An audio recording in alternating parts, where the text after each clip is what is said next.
बिस्मिल्लाहिर्रहमानिर्रहीम। आज मैं आपको, मेरे एक जर्मन दोस्त है, उसकी मैं दो बातें आपको सुनाता हूँ। एक्चुअली मेरा दोस्त तो नहीं, मेरा बॉस था। ये 5-6 साल पहले की बात है। दुबई में ही मैं उनके साथ काम करता था। तो अब वीडियो का मतलब मेन टाइटल आप ये समझे कि जो चीज आपके लिए नहीं है वो आपके लिए बेहतर है। मेरे जो हमारा बॉस था उनका नाम था क्लाउज, जर्मन था। एज 60 प्लस, 60, 62, 63 इस तरह की थी। ठीक ठाक, मतलब स्मार्ट और थोड़ा हैवी था, बड़ी सी टेंड थी यानी वो इस तरह बड़ा बारो शख्सियत थी। कोई मैं उसको इंसल्टिंग वे से नहीं कह रहा, बट मतलब वो उसकी एक अच्छी पर्सनैलिटी थी। तो एक दफा हम बैठे हुए, मैं उनके रूम में बैठा हुआ, तो मैंने ऐसी बातें हमारी शुरू हो गई। तो बातें करते करते जनरल बातें जो है ना वो शुरू हुई। तो मुझे उस दिन कहते हैं शायद तुम्हें पता है कि मैं जब यूनिवर्सिटी में पढ़ता था तो हमारी क्लास पूरी, यानी जितने भी स्टूडेंट थे वो सारे जर्मनी से किसी दूसरे कंट्री में गए बाय एयर।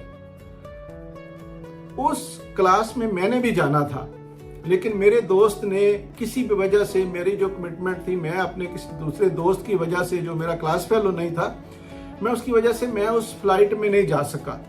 मैंने बड़ी कोशिश की जाने के लिए, लेकिन मैं नहीं जा सका। मैं उसके साथ नाराज भी हुआ कि भाई हमारा तो इस तरह का मतलब दूसरे कंट्री का टूर जो है वो बड़ा बाई चांस होता है, कभी कभी होता है, और मेरे सारे क्लास फेलोज जा रहे हैं और तुम मुझे नहीं जाने दे रहे, और तुमने मुझे जाना ये काम के लिए रख लिया।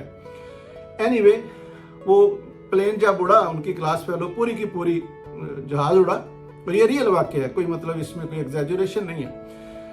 तो वो क्लाउस मुझे कहते हैं कि यार जब फ्लाइट उड़ गई तो घंटे बाद या कुछ भी जो भी टाइम गुजरा, वो फ्लाइट जो है ना वो एरोप्लेन तबाह हो गया। जितने स्टूडेंट थे उसमें, जितने भी लोग थे, वो सब मर गए। यानी वो बिल्कुल तबाह हो गया और वो सारे मर गए।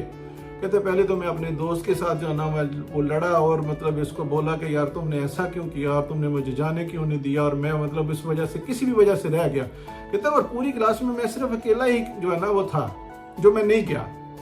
तो क्लास वाले भी, बाकी सब भी जो है ना मतलब मेरे साथ नाराज हो रहे थे, टीचर भी, कि तुम जा नहीं रहे हो। बहरहाल कहते हैं जब ये वाकया हो गया, कहते मैं भागा अपने दोस्त की तरफ गया और मैं उसको जाके चूमूं और मैं उसको जाना वो मतलब गले मिलूं और मैं उसका कितना शुक्रिया अदा करूं। वो यार मैं तुम्हारी वजह से नहीं जा सका, अगर मैं चला जाता तो मैं भी आज मर जाता। यानी कहने का मकसद ये है कि अगर कोई चीज हमारे लिए नहीं है, यानी उसका जाना, उसने बड़ी कोशिश की, उसके मतलब जो भी था, उसने नाराजगी का भी इजहार किया, लेकिन वो नहीं जा सका। तो उस वक्त जो मतलब, हालांकि ये उसके अभी उसकी 62-63 ईयर एज है, तो जब वो तो कॉलेज का जमाना था, यानी ऑलमोस्ट 40 साल की मतलब पहले की बात थी। तो उस वक्त भी मतलब उसकी जो पोजीशन थी, और वो कहता था मेरी देखो कितनी ब्लेस्ड लाइफ है और इतना मैं जी गया हूँ। उसके बाद पता है आपको, गोरे जो होते हैं ना उनको लाइफ का जो है ना वो लाइफ से बड़ा प्यार होता है। तो मतलब निचोड़ उससे ये निकला कि जो चीज आपके लिए नहीं है वो आपके लिए बेहतर है। तो जरूरी नहीं है कि हर चीज में जो है ना हम, जो चीज हमसे छीन ली जाती है या हमसे किसी भी वजह से वो हमारे से रह जाती है, तो उसके ऊपर शोक मनाया जाए और उसके ऊपर जो है ना वो रोया जाए। नहीं, वो हम उसका छिन जाना ही हमारे लिए बेहतर है। कारोबार में किसी टाइम पे नाकाम हो जाना ही हमारे लिए बेहतर होता है। यानी अगर आप पॉजिटिविटी ढूंढें तो आप यकीन करें कि मतलब मैं बड़े लफ्ज नहीं बोलता, यानी किसी की आप बड़े से बड़े नुकसान पे भी आप जो है ना वो उसमें से पॉजिटिविटी ढूंढ सकते हैं। जैसे हम कहते हैं ना जी, बस अल्लाह की रजा, तो जो हुआ अल्हम्दुलिल्लाह अच्छा हुआ, तो ये एक बड़ी पॉजिटिव बात है और अच्छा ही होता है। लेकिन जो रोते हैं, जो मतलब इन चीजों के किसी नुकसान के ऊपर, किसी को कोई चोट लग गई, किसी को कोई मतलब प्रॉब्लम आ गई, तो हम रोना ज्यादा शुरू कर देते हैं। तो इसके लिए मैं ये कहना चाहता हूँ कि आप देखें ना क्लाउज की मिसाल, कि जो हमारे लिए नहीं है वो हमारे लिए बेहतर है, नुकसान होके भी बेहतर है। और मेरे साथ भी लाइफ में एक दफा ऐसा हुआ है, जब मतलब प्रॉब्लम आया तो मैं भी उस वक्त परेशान हुआ, मतलब घबराया, इतना इल्म नहीं था, पता नहीं था। और जब कुछ अरसा गुजरा तो मैं कहता था या अल्लाह तेरा शुक्र है वो काम, मतलब वो नुकसान हो गया, वो प्रॉब्लम हो गई, तो मतलब अगर अदरवाइज नहीं होती तो आप यकीन करें मैं जैसे ऐसे कुएं में ही रहता।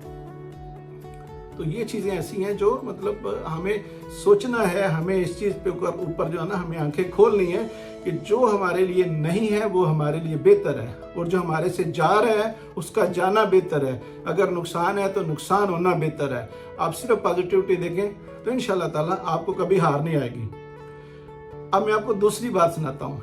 क्लाउज के साथ मैंने तकरीबन 3-4 साल काम किया, तो मैं क्लाउज के साथ क्योंकि हम अपने कंट्री में या जिस तरह ऐसे सर करके बोलते हैं या बॉस करके बोलते हैं या मतलब जी सर ये वो, तो हम क्लाउज में इसलिए भी कह रहा हूँ कि वो डायरेक्ट हम क्लाउज ही कहते थे।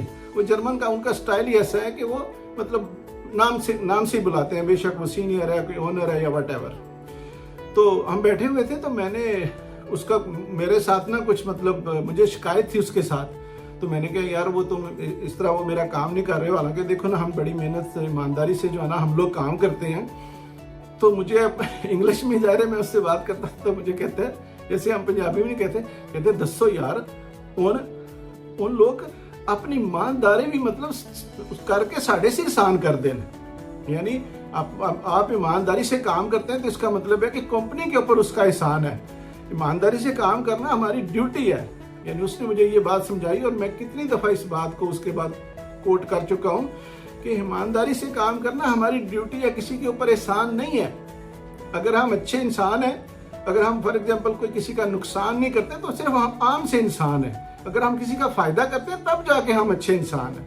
तो ईमानदारी से काम करना या मतलब इस तरह हम अच्छे रहना, ये हमारी ड्यूटी है, ये एहसान नहीं है किसी के ऊपर। वीडियो लंबी हो गई है, तो इसके साथ ही मैं इजाज़त चाहता हूँ। बहुत बहुत शुक्रिया।